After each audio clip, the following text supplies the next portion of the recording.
Hey everyone, welcome back to the Big Sauce channel. My chair says hello too, if you can hear him. Today is Halloween and we're doing a little Halloween celebration. As you can see, I'm drawing Pennywise. A little shout out to Welcome to Derry. Episode 2 is out, but I am not allowed to see it. I am watching it with my girlfriend, so I am bound by law not to watch it until Monday, I think. But episode 1 was really good. Episode 1 could probably be summed up in one clip, and that's this. Boy, that escalated quickly. I mean, that really got out of hand fast. It jumped up a notch. It did, didn't it? It really did escalate very quickly. I'll talk a little bit about Welcome to Derry just because that's kind of, I guess, how I've celebrated the scaries this year. But I might watch another scary movie later today. Just trying to think. It was just intense. It had a good start to it. It had the military subplot I thought was kind of funny. I know it's eventually going to tie in with the main story, but it was just, in this episode, it was just so separated from everything else going on that I was just like, okay, this is fun. This is fun stuff, I guess. You know, a whole bunch of other channels did a better job at like actually breaking it down. I'm more so just talking about my own reaction to it. And then I'll also talk about, what makes monsters, I guess, scary to me in scary movies.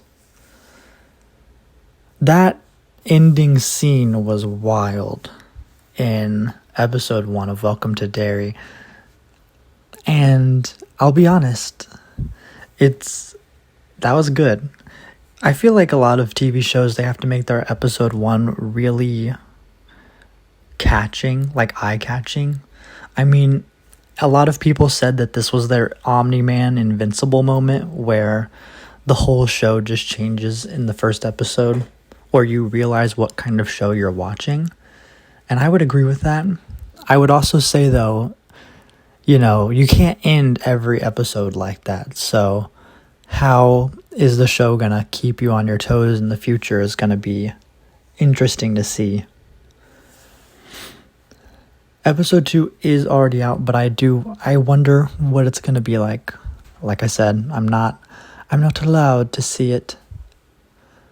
I like the idea of not being able to see Pennywise until later into the season. Although I do like Pennywise, so, I'll miss him. But I'm also excited to see what other monsters show up until then. A lot of mentions of the turtle. I know he has a name.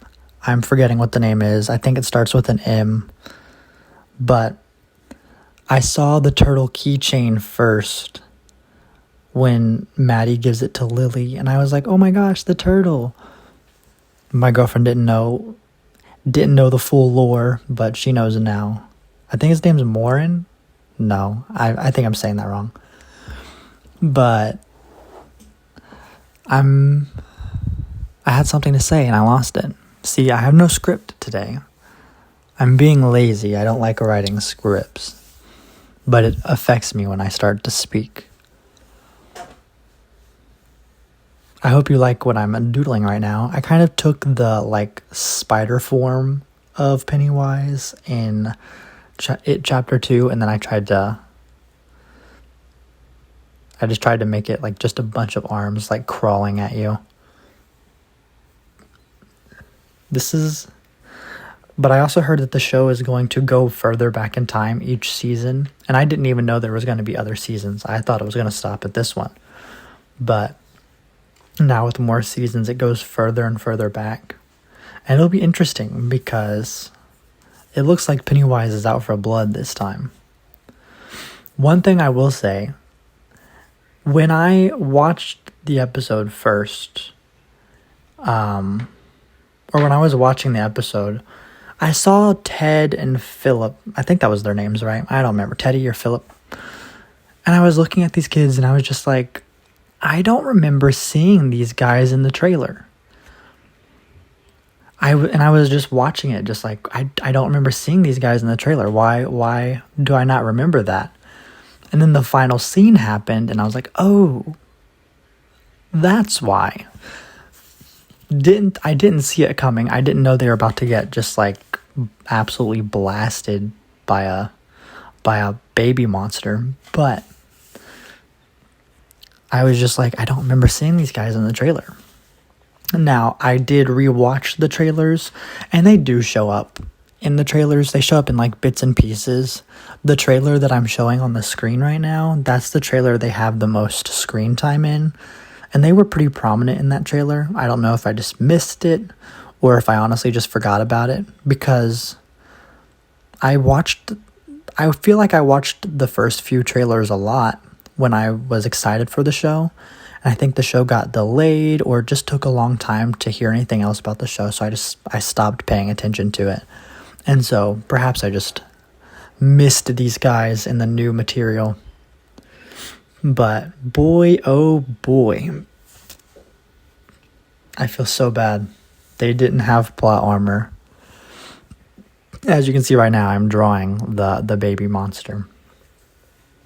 And I think when it comes to making a monster in a horror story good, or at least good to me, I don't like Ghost. I think Ghost is just overdone. It's overused. It's kind of boring. Ooh, I'm a ghost, like, so a universe or like a multiversal threat disguising itself as a clown to hunt down children is a very different thing. That is not a ghost. I like different takes on monsters to heighten the fear factor. I mean, I think Aliens is done a little bit too, but definitely not to the same extent as Ghost are. And there's like other classic movie monsters like vampires or, well, that's like the big one, or Frankenstein. Zombies. And I'll still watch those if it looks good. It's just, it isn't very much of a scary thing for me. It's just like, oh, this is cool. Now, when it comes to like realistic scary things, so like slashers or like serial killers or thriller movies, man, I can't watch stuff like that. I don't know why. I guess it's the realism behind it for me. I don't know. Like knowing that someone could do these things or someone crazy could do these things, it makes it more tense for me. I didn't realize until drawing the little baby monster that its main head was eyeless. I thought it was just like pitch black eyes. I didn't realize that no, homie literally just did not have eyes. And then the secondary head, which I didn't even really notice until I started drawing him, does have eyes. That's kind of weird too. Whenever you draw something and you're like looking at reference, that's when you really see, oh, this has a bunch of details that I didn't really notice before. And I definitely felt that way drawing this guy. Also, as I was drawing this guy, I watched the Meat Canyon video, the most recent one he made. I don't know.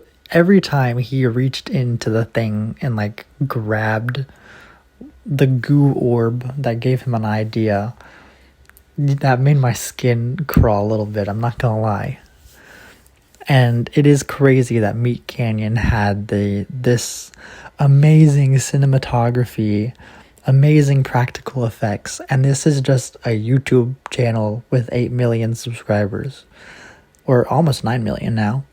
And it's just like, how is this guy making this quality level content, and movies sometimes can't even get CGI right? That was a crazy one to see. Anyways, this video's getting close to the end. I wish you all a happy Halloween. Stay safe out there, and bye-bye, everyone.